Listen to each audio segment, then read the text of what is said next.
ನಮಸ್ತೆ ಎಲ್ರಿಗೂ, welcome to Sri home flavours kitchen. ಇವತ್ತಿನ ರೆಸಿಪಿ ಏನಂತಂದರೆ ಹೋಟೆಲ್ ಸ್ಟೈಲಲ್ಲಿ ಪೂರಿ ಮತ್ತು ಆಲೂಗೆಡ್ಡೆ ಸಾಗು ಮನೇಲೇ ಯಾವ ರೀತಿ ಮಾಡೋದಂತ ತೋರಿಸ್ಕೊಡ್ತಾ ಇದ್ದೀನಿ. ನಾನಿಲ್ಲಿ 2 ಗ್ಲಾಸ್ ಆಗೋಷ್ಟು ಗೋಧಿ ಹಿಟ್ಟು ತೊಗೊಂಡಿದ್ದೀನಿ. 1.25 ಗ್ಲಾಸ್ ಆಗೋಷ್ಟು ಮೈದಾ ಹಿಟ್ಟನ್ನ ಸೇರಿಸ್ಕೊಳ್ತಾ ಇದ್ದೀನಿ. ನಿಮ್ಗೆ ಇಷ್ಟ ಆದರೆ ಮೈದಾ ಹಿಟ್ಟು ಸೇರಿಸ್ಕೋಬೋದು. ಮೈದಾ ಹಿಟ್ಟು ಸೇರಿಸಿದ್ರೆ ಪೂರಿ ತುಂಬ ಚೆನ್ನಾಗಾಗುತ್ತೆ, ಹಾಗೆ ಎಣ್ಣೆ ಜಾಸ್ತಿ ಕುಡಿಯೋದಿಲ್ಲ. ಸೊ ಈಗ ನಾನು ತೊಗೊಂಡಿದ್ದೀನಿ. ಇದೆಲ್ಲ ತೊಗೊಂಡಾದ್ಮೇಲೆ ರುಚಿಗೆ ತಕ್ಕಷ್ಟು ಉಪ್ಪು ಹಾಕಿ ನೀಟಾಗಿ ಮಿಕ್ಸ್ ಮಾಡಿಕೊಂಡು, ಅದು ಹಸಿಟ್ಟು ಕಲಸೋದಕ್ಕೆ ಎಷ್ಟು ನೀರು ಬೇಕೋ ಅಷ್ಟು ನೀರು ಹಾಕಿ ನೀಟಾಗಿ ಮಿಕ್ಸ್ ಮಾಡ್ಕೊಳ್ತೀನಿ. ಹಸಿಟ್ಟು ಸ್ವಲ್ಪ ಗಟ್ಟಿಯಾಗೆ ನಾನು ಕಲಿಸ್ಕೊಳ್ತೀನಿ. ಈ ರೀತಿಯಾಗಿ ಕಲಸಿಟ್ಕೊಂಡಿದ್ದೀನಿ. ಇದು ಸ್ವಲ್ಪ ನೆನೆಯೋಕ್ಕೆ ಬಿಡ್ತೀನಿ. ಈಗ ಇದು ನೆನೆಯೋ ಅಷ್ಟರಲ್ಲಿ ನಾವು ಒಂದು ಕುಕ್ಕರ್ಗೆ 5 ರಿಂದ 6 ಆಲೂಗೆಡ್ಡೆ ಸೇರಿಸ್ಕೊಳ್ತಾ ಇದ್ದೀನಿ.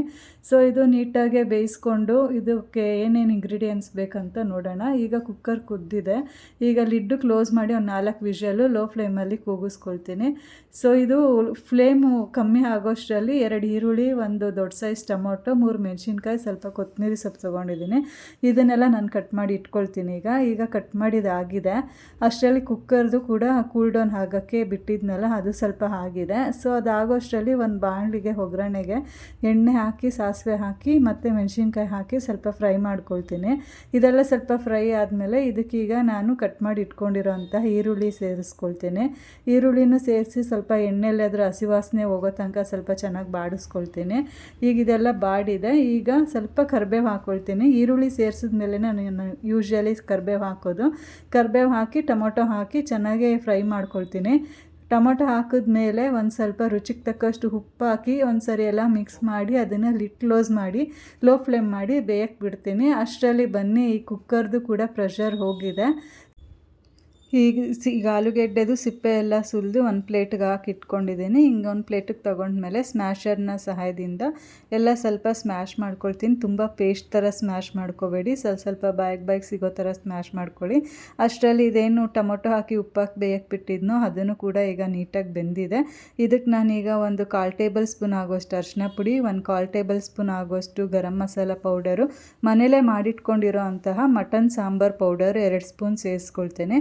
ಅದೆಲ್ಲ ಸೇರಿಸಿ ಮಿಕ್ಸ್ ಮಾಡ್ಕೊಂಡ್ಮೇಲೆ ಈಗ ನಾನೇನಿಲ್ಲಿ ಸ್ಮ್ಯಾಶ್ ಮಾಡಿ ಇಟ್ಕೊಂಡಿದ್ನೋ ಆಲೂಗೆಡ್ಡೆನ ಇವಾಗ ಸೇರಿಸ್ಕೊಳ್ತಾ ಇದ್ದೀನಿ. ಇವಾಗ ಇದನ್ನೆಲ್ಲ ಸೇರಿಸಿ ನೀಟಾಗೆ ಎಲ್ಲ ಮಸಾಲೆನೂ ಆಲೂಗೆಡ್ಡೆಗೆ ಮಿಕ್ಸ್ ಆಗೋ ಥರ ನೀಟಾಗಿ ಮಿಕ್ಸ್ ಮಾಡ್ಕೊಳ್ತೀನಿ. ಇದಕ್ಕೀಗ ನಾನು 250 ml ವಾಟರ್ನ ಹಾಕ್ಕೊಳ್ತಾ ಇದ್ದೀನಿ. ನೀರೆಲ್ಲ ಸೇರಿಸ್ಕೊಂಡ್ಮೇಲೆ ಚೆನ್ನಾಗಿ ನೀಟಾಗಿ ಇದನ್ನು ಮಿಕ್ಸ್ ಮಾಡ್ಕೊಳ್ತೀನಿ. ಈ ರೀತಿಯಾಗಿ ನೀಟಾಗಿ ಮಿಕ್ಸ್ ಮಾಡ್ಕೊಳ್ಳಿ. ಈಗ ಒಂದು ಕುದಿ ಬರೋಕ್ಕೆ ಬಿಡ್ತೀನಿ. ಇದಕ್ಕೀಗ ಲಿಡ್ಡು ಕ್ಲೋಸ್ ಮಾಡಿ ಒಂದು ಕುದಿ ಬರಲಿ. ಅಷ್ಟರಲ್ಲಿ ಇದಕ್ಕೆ ಮೇನ್ ಇಂಗ್ರೀಡಿಯೆಂಟ್ಸ್ ಅಂತಲೇ ಹೇಳ್ತೀನಿ. ಇದು ಕಡಲೆ ಪೌಡರ್, ಬಜ್ಜಿ ಬೋಂಡಾಗೆಲ್ಲ ಯೂಸ್ ಮಾಡ್ತಾರಲ್ಲ ಆ ಪೌಡರ್ನ ನಾನಿಲ್ಲಿ 2 ಸ್ಪೂನ್ ಆಗೋಷ್ಟು ತೊಗೊಂಡಿದ್ದೀನಿ. ಇದು ಯಾವುದೇ ರೀತಿ ಗಂಟಿಲ್ದಿರ ನೀಟಾಗೆ ನೀರು ಹಾಕಿ ಮಿಕ್ಸ್ ಮಾಡ್ಕೊಂಡು ಬರ್ತೀನಿ.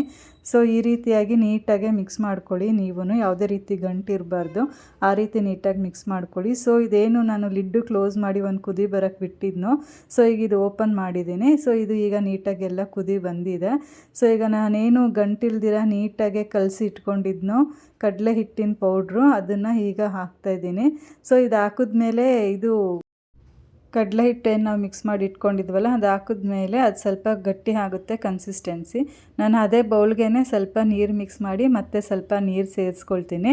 ನಿಮಗೆ ಬೇಕಾದರೆ ಸೇರಿಸ್ಕೊಳ್ಳಿ, ಇಲ್ಲಾಂದರೆ ಸ್ಕಿಪ್ ಮಾಡಿ. ನೋಡಿ, ಈ ಥರ ಕನ್ಸಿಸ್ಟೆನ್ಸಿ ಇರಬೇಕು. ನಿಮ್ಗೆ ಇನ್ನೂ ಸ್ವಲ್ಪ ಗಟ್ಟಿ ಬೇಕಂದರೆ ನೀವೇನು ಎಕ್ಸ್ಟ್ರಾ ನೀರು ಹಾಕಬೇಡಿ. ಏನು 250 ml ವಾಟರ್ ಹಾಕ್ತಿರೋ ಅದೇ ಸಾಕಾಗುತ್ತೆ. ಸೊ ನಾನಿಲ್ಲಿ ಸ್ವಲ್ಪ ತೆಳುಗೆ ಮಾಡ್ಕೊಂಡಿದ್ದೀನಿ. ಆಮೇಲೆ ಇದು ಸ್ವಲ್ಪ ಗಟ್ಟಿ ಆಗುತ್ತೆ ಗ್ರೇವಿ ಅಂತ.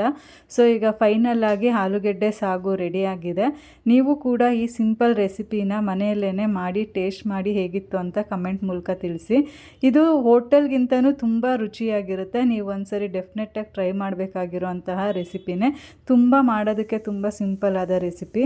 ನೀವು ಮನೇಲಿ ಒಂದ್ಸರಿ ಟ್ರೈ ಮಾಡಿ ಹೇಗಿತ್ತು ಅಂತ ಕಮೆಂಟ್ ಮೂಲಕ ತಿಳಿಸಿ. ಬನ್ನಿ, ಈಗ ಪೂರಿನ ಯಾವ ರೀತಿ ಎಣ್ಣೆಯಲ್ಲಿ ಕರಿಯೋದು ಅಂತ ನೋಡೋಣ. ಮೊದಲಿಗೆ ನಾನು ಇಲ್ಲೊಂದು ಬಾಣಲಿ ಸ್ಟವ್ ಮೇಲೆ ಇಟ್ಕೊಂಡಿದ್ದೀನಿ. ಸೊ ಈಗ ಆ ಬಾಣಲಿಗೆ ಪೂರಿ ಕರಿಯೋಕ್ಕೆ ಎಷ್ಟು ಎಣ್ಣೆ ಬೇಕೋ ಅಷ್ಟು ಎಣ್ಣೆನ ಸೇರಿಸ್ಕೊಳ್ತೀನಿ. ಎಣ್ಣೆ ಸೇರಿಸಾದ್ಮೇಲೆ ಅದು ಕಾಯಕ್ಕೆ ಬಿಡ್ತೀನಿ. ಎಣ್ಣೆ ಕಾಯೋ ಅಷ್ಟರಲ್ಲಿ ನಾವು ಈಗಾಗಲೇ ಏನು ಹಸಿಟ್ಟು ಕಲಸಿ ಇಟ್ಕೊಂಡಿದ್ವೋ ಅದನ್ನು ನೆನೆಯಕ್ಕೆ ಬಿಟ್ಟಿದ್ದೀವೋ ಆ ಹಿಟ್ಟನ್ನ ಮತ್ತೆ ನಾನು ಇನ್ನೊಂದು ಸರಿ ನಾದ್ಕೊಳ್ತೀನಿ. ನಾದ್ಕೊಂಡು ಆದಮೇಲೆ ಅದನ್ನು ಫ್ಲೋರ್ ಮೇಲೇ ಈ ರೀತಿಯಾಗಿ ಉರುಳಿಸ್ಕೊಳ್ತೀನಿ. ಈ ರೀತಿಯಾಗಿ ಮಾಡ್ಕೊಳ್ಳಿ ನೀವು. ಈ ರೀತಿ ಮಾಡಿಕೊಂಡು ನಿಮಗೆ ಯಾವ ಸೈಜ್ ಬೇಕೋ ಆ ಸೈಜ್ ಅಷ್ಟು ಉಂಡೆನ ನೀವು ತಗೊಳ್ಳಿ. ಈ ರೀತಿ ಮಾಡ್ಕೊಳ್ಳೋದ್ರಿಂದ ಉಂಡೆ ಎಲ್ಲನೂ ನಮಗೆ ಒಂದೇ ಸೈಜಲ್ಲೇ ಬರುತ್ತೆ. ನಾನಿಲ್ಲಿ ಚಾಕು ಯಾವುದು ತೊಗೊಂಡಿಲ್ಲ, ಕೈಯಲ್ಲೇನೇ ಒಂದು ಅಂದಾಜು ಮೇಲೆ ನನಗೆ ಎಷ್ಟು ಮೆಜರ್ಮೆಂಟ್ ಬೇಕೋ ಅಷ್ಟು ಮೆಜರ್ಮೆಂಟ್ ಅಷ್ಟು ಉಂಡೆ ನಾನಿಲ್ಲಿ ಕಟ್ ಮಾಡಿ ಇಟ್ಕೊಳ್ತಾ ಇದ್ದೀನಿ. ಸೊ ಇದೆಲ್ಲ ಈ ರೀತಿ ಮಾಡಿಕೊಂಡು ಈಗ ಉಂಡೆನ ಲಟ್ಟಿಸ್ಕೊಳ್ತೀನಿ. ನಾನು ಏನು ಉಂಡೆಗಳ್ನ ಮಾಡಿ ಒಂದು ಪ್ಲೇಟಲ್ಲಿ ಎತ್ತಿಟ್ಕೊಂಡಿದ್ದೀನೋ ಅದೇ ಉಂಡೆಗಳ್ನೆಲ್ಲನೂ ಈ ರೀತಿ ಲಟ್ಟಿಸ್ಕೊಂಡು ಇನ್ನೊಂದು ಪ್ಲೇಟಿಗೆ ಟ್ರಾನ್ಸ್ಫರ್ ಮಾಡ್ಕೊಳ್ತೀನಿ. ನೀವು ಇದೇ ಥರನೇ ಮಾಡ್ಕೊಳ್ಳಿ. ಪೂರಿ ಮಾತ್ರ ತುಂಬ ಚೆನ್ನಾಗಿ ಬರುತ್ತೆ. ಈಗೆಲ್ಲ ಹಿಂಗೆ ಮಾಡಿ ಇಟ್ಕೊಂಡಿದ್ದೀನಿ. ಇದು ಮಾಡೋಷ್ಟರಲ್ಲೇ ಎಣ್ಣೆ ಕಾಯ್ದಿರುತ್ತೆ ಪರ್ಫೆಕ್ಟಾಗಿ. ಸೊ ನಾನು ಯಾವುದಕ್ಕೂ ಟೆಸ್ಟ್ ಮಾಡೋದಕ್ಕೆ ಎಣ್ಣೆ ಎಷ್ಟು ಕಾಯ್ದಿದೆ ಅಂತ ನೋಡೋದಕ್ಕೆ ಒಂದು ಸ್ವಲ್ಪ ಪೂರಿ ಹಿಟ್ಟನ್ನ ಇದ್ರ ಮೇಲೆ ಎಣ್ಣೆ ಒಳಗಡೆ ಹಾಕಿದ್ದೀನಿ. ಅದು ನೀಟಾಗಿ ಉಬ್ಬಿ ಬರುತ್ತೆ ನೋಡಿ. ಈಗ ಜಾಸ್ತಿ ಏನು ಪ್ರೆಷರ್ ಕೊಟ್ಟು ಪೂರಿ ಉಬ್ಬಲಿ ಆ ಥರ ಎಲ್ಲನೂ ಏನು ಮಾಡೋ ನೆಸೆಸಿಟಿನೇ ಇಲ್ಲ. ಇದರಲ್ಲಿ ಹಾಕಿದ ತಕ್ಷಣವೇ ಎಣ್ಣೆಗೆ ಹಾಕಿದ ತಕ್ಷಣವೇ ಪೂರಿ ನೀಟಾಗಿ ಉಬ್ಬಿ ಬರುತ್ತೆ. ನೀವು ಈ ರೆಸಿಪಿನ ಮನೆಯಲ್ಲಿ ಟ್ರೈ ಮಾಡಿ. ಮಕ್ಕಳು ದೊಡ್ಡವರು ಎಲ್ಲರೂ ಇಷ್ಟಪಟ್ಟು ತಿನ್ನೋ ಅಂತಹ ಪೂರಿ ಹಾಗೂ ಈ ಆಲೂಗೆಡ್ಡೆ ಸಾಗು ಹೇಗಿತ್ತು ಅಂತ ಕಮೆಂಟ್ ಮೂಲಕ ತಿಳಿಸಿ. ಇದೇ ರೀತಿಯಾದ ಹೆಲ್ದಿ ರೆಸಿಪಿ ಮತ್ತು ಟೇಸ್ಟಿ ಸಿಂಪಲ್ ರೆಸಿಪಿಗೋಸ್ಕರ ನಮ್ಮ ಚಾನಲ್ನ ಲೈಕ್ ಮಾಡಿ, ಶೇರ್ ಮಾಡಿ, ಸಬ್ಸ್ಕ್ರೈಬ್ ಮಾಡಿ, ಫಾಲೋ ಮಾಡಿ. Thank you. ಮತ್ತು ಸ್ವಲ್ಪ ಜನ ಪೂರಿ ಚೆನ್ನಾಗೆ ಉಬ್ಕೊಂಡು ಬರಲಿ ಅಂತ ಚಿರೋಟಿ ರವೆ ಇದೆಲ್ಲ ಹಾಕ್ತಾರೆ. ಇದೆಲ್ಲ ಹಾಕ್ತಿರೇ ಪೂರಿ ಈ ರೀತಿಯಾಗಿ ಉಬ್ಕೊಂಡು ಬರುತ್ತೆ. ನೀವು ಮನೆಯಲ್ಲಿ ಡೆಫಿನೆಟಾಗಿ ರೆಸಿಪಿ ಟ್ರೈ ಮಾಡಿ ಹೇಗಿತ್ತು ಅಂತ ಕಮೆಂಟ್ ಮೂಲಕ ತಿಳಿಸಿ. Thank you.